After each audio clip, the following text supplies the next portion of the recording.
والسلام على أشرف خلق الله محمد بن عبد الله ومن والاه. أما بعد، أحييكم بتحية الإسلام الخالدة، السلام عليكم ورحمة الله وبركاته. في البداية أشكر سلامة السيد المسير على إقامة هذه الندوة، وهذا الأمر ليس بمستغرب على محمد. أنا حقيقة أعمل 3 رسائل. الرسالة الأولى أوجهها لقبيلة ديام العزيز. في عام 1990 عندما جاءت الحكومة وانقلبت على الدستور وجاءت بما يسمى بالمجلس الوطني، ركز ميعاد في هذه القبيلة العزيزة وقاطعت الانتخابات، وكانت مقاطعتهم حديث كل أهل الكويت. وعندما جاء 2009 وقيل هذا البطل خالد الطاحوس إلى أمن الدولة، عندما جاء 2009 وقيل خالد الطاحوس إلى أمن الدولة بدون سبب، ركز ميعاد آخر لهذه القبيلة العزيزة وتم إيصال خالد الطاحوس إلى قبة البرلمان وقفوا بالامتحان كملهم. وعندما جاء ميعاد آخر في 2010 عندما أهين الشعب وأهين نواب الشعب، ركز ميعاد آخر عند السيد المسير. وأنا أمر على هذا التاريخ السياسي لهذه القبيلة، أتذكر أبيات صالح بن السندرياني شاعر قبيلة بليان، يقول: من خبر يا من المارس ميعاد أكبر الجمع أنت خاطب جناديها ما يحدث. من خبر يا من المارس ميعاد أكبر الجمع أنت خاطب جناديها ما يحسب بين الرجلين عواد من حسب يا من بلاوز محصيها.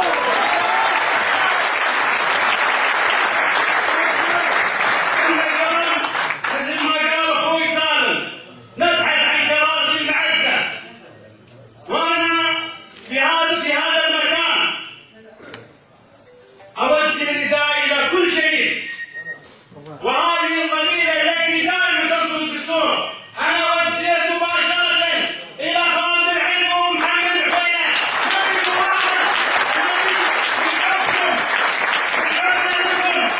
بدأت تكون 25 من ضمن كراسي العلم. الرسالة الثانية أوجهها لأعوام مجلس الأمة. قبل ما أتكلم على ظنك طيب إن شاء الله.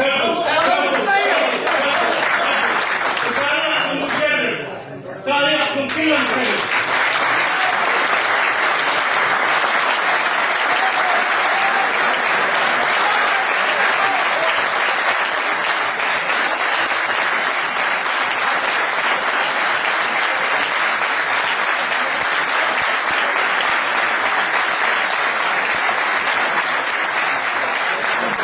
الرسالة الثانية أوجهها لنواب الأمة. قبل ما أوجه الرسالة كنت أتحدث عن 3 تصريحات لبعض النواب الشرفاء وهم كثر.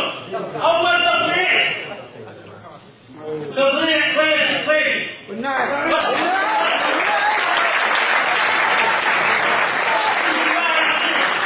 يوم قضيت هذا التصريح قلت إما مثل هذا الرجل ولا نقعد في الجمله مستاهل.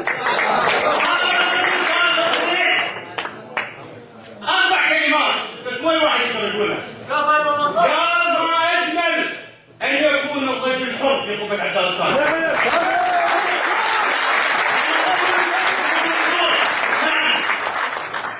الدائرة الخامسة تتباهى وتتباهى في شخص مثلك. التصريح الآخر تصريح مرزوق الغانم صرح اليوم، ونتمنى ان التصاريح هذه يركز عليها النواب الاخرين. مرزوق الغانم قال: كرامة الشعب افضل من الكرسي.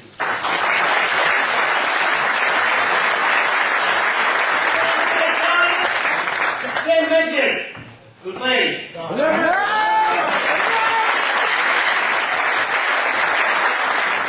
المسجد قال بعد الاطلاع على ردود رئيس الوزراء سوف يكون لي وقفه، وقال فعل بعد حط اسمه اول اسم بعين التعاون.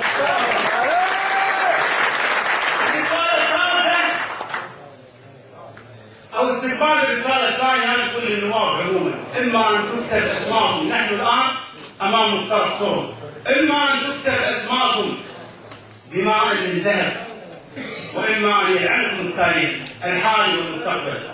اليوم ما هي قضية سياسية ولا هي قضية جدلية، اليوم نبحث عن كلام الشعب، إما أن تصوتوا لكلام الشعب وإلا تلعنكم التاريخ. آخر رسالة حتى لا أطيل هي لسمو الرئيس ناصر حمد. يا سمو الرئيس، هناك البعض من يزين لك وينقل لك الصورة عكس ما في الشارع. يا سمو الرئيس، هناك من بالغ وقال انك افضل رئيس وزراء مر على تاريخ الكويت. افضل من منو؟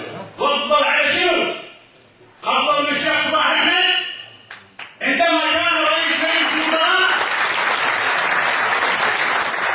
الشيخ صباح احمد عندما كان رئيس مجلس الوزراء ذهب لكل المحافظات حتى يلتقي مع الشارع ويتلامس هموم شعبه. الشيخ سعد بن عبد الله انت افضل منا؟ الشيخ جابر بن احمد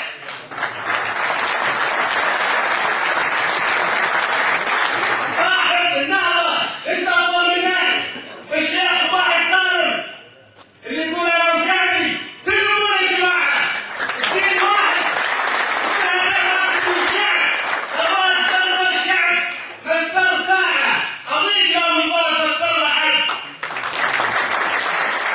انت افضل من عبد الله السالم ابو الدستور اللي كان حق بلدنا اللي حافظ الدستور. هذا اللي يبونه الكويت، هذا اللي يبونه الشعب.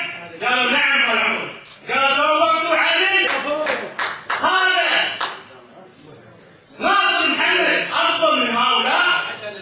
انا قلت اوجه كلام لسمو الرئيس، انا تكلمت عن رؤساء الوزراء السابقين باستثناء الشيخ عبد الله السالم ما كان، وعطيت نعلم للحقبه اللي استلموا فيها رئاسه الوزراء. كيف يقول لك شنو المعلم يا سمو الرئيس حقبته؟ انا راح اقول اول معلم لم يمر بتاريخ الكويت ان يخرج سفيه ويشتم بها الكويت. ثاني معلم للحقبه اللي انت توليتها ظلم الشعب وهي الشعب تلت الملاحظات السياسيه. يا سمو الرئيس عاصمة ما مر في الكويت ولا راح يمر مثله.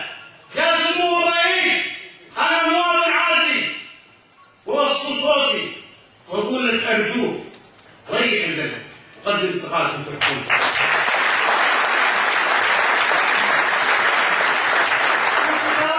اسال الله ان يحفظ الكويت وجعلها واميرها من كل مكروه، والسلام عليكم ورحمه الله وبركاته.